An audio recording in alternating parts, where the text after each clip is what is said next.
Que sea esto un motivo de alivio y de tranquilidad para todos aquellos que tenían sospechas de que quizá el Papa o el Vaticano está abierto a hacer unas reformulaciones, unas revoluciones internas en cuanto a doctrina, en cuanto a moral e inclusive en cuanto a gobierno de la Iglesia.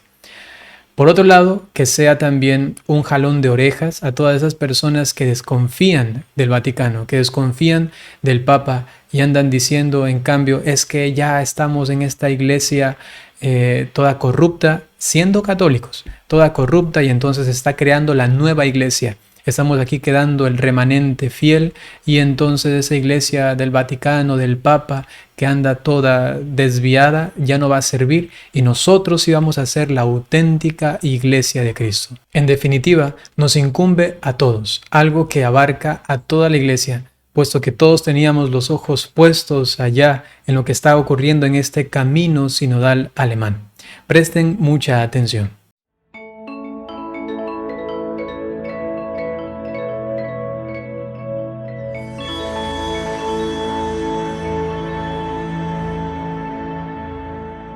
Hola queridos hermanos, ¿qué tal? ¿Cómo están? Espero que se encuentren muy bien. Les saluda el Padre Byron. Les traigo una noticia muy importante al respecto de una declaración que ha hecho la Santa Sede sobre el camino sinodal alemán. Así que vamos a ir directamente al texto, iré haciendo una breve quizá explicación o comentario nada más, porque el texto en sí mismo, aunque es pequeño, está muy claro al respecto de esta jalada de orejas o de esta advertencia fuerte, firme que hace el Vaticano a Alemania al respecto de este camino sinodal. El texto aún se encuentra en italiano y en alemán, pero aquí tengo yo también la traducción al español. Dice lo siguiente: para proteger la libertad del pueblo de Dios y el ejercicio del ministerio episcopal, o sea, ya están poniendo la intencionalidad. Esto es por todos los fieles, ¿sí?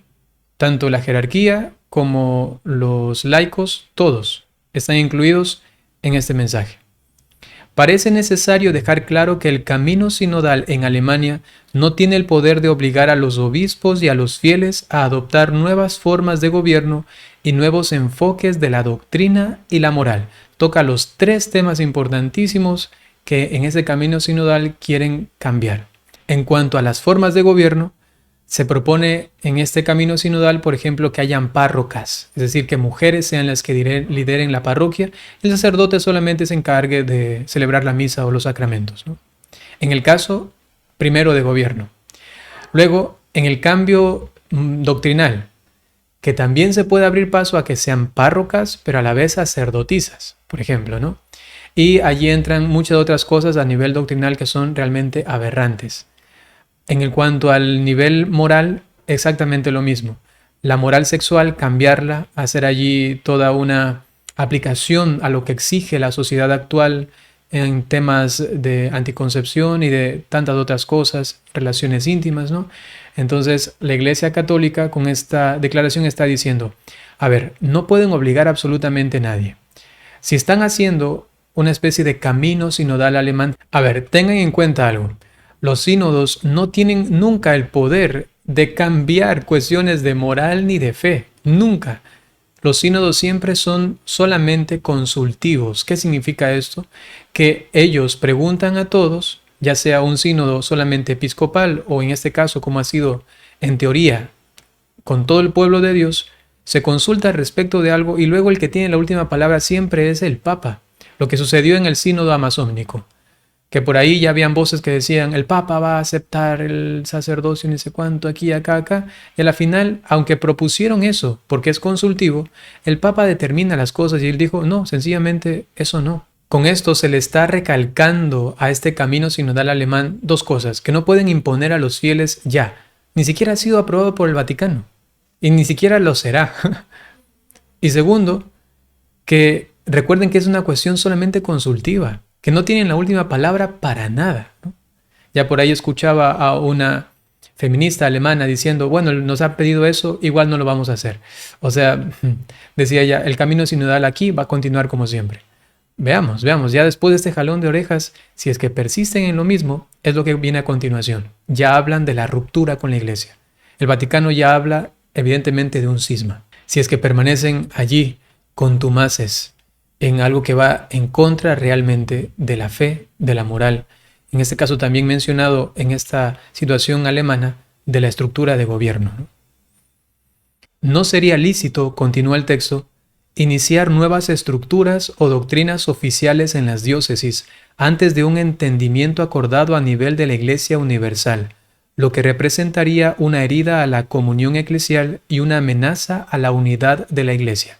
Lo que está diciendo realmente es clarísimo. Si continúan en querer imponer esto y ya vivirlo de alguna manera en alguna diócesis, pues están yendo hacia el camino del cisma, de la ruptura. Está amenazando la unidad eclesial y representa, dice, una herida a la comunión eclesial. Le está diciendo, pónganse en su sitio, o si no, aquí habrá cisma. Continúa el texto.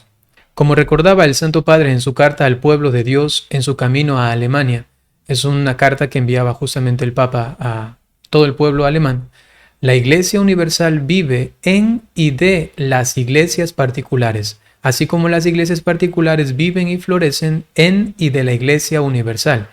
Y si se separan de todo el cuerpo eclesial, atención a esto, se debilitan, se pudren y mueren.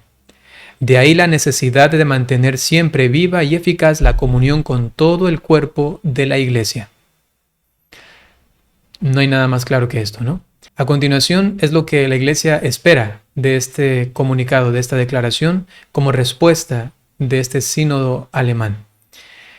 Se espera, por tanto, que las propuestas del camino de las iglesias particulares en Alemania se fundan en el camino sinodal que sigue la Iglesia Universal, para un enriquecimiento mutuo y un testimonio de esa unidad, con la que el cuerpo de la Iglesia manifiesta su fidelidad a Cristo Señor. Lo primero entonces, la fidelidad al Señor, guardando la revelación, la doctrina, la fe pura, las buenas costumbres, que es la moral, conservando el primado de Pedro.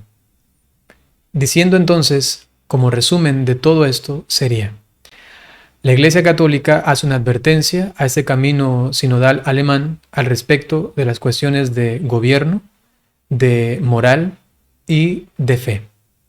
Segundo, acentúa la comunión que debe haber entre las iglesias particulares y la Iglesia Universal. Si esto se rompe, sencillamente es un atentado contra la unidad y por ello se produciría un lamentable cisma. Y tercero, la Iglesia espera que reaccione este camino sinodal alemán de la mejor manera para que continúe su fidelidad al Señor. Hermanos, permítanme ahora sencillamente darles la bendición. Oremos mucho por esa situación y que los católicos que quieren ser fieles al Señor en Alemania pues permanezcan firmes. El Señor esté con ustedes. La bendición de Dios Todopoderoso, por intercesión de la Santísima Virgen María, San José y todos los ángeles y santos, en el nombre del Padre, y del Hijo, y del Espíritu Santo. Hasta pronto.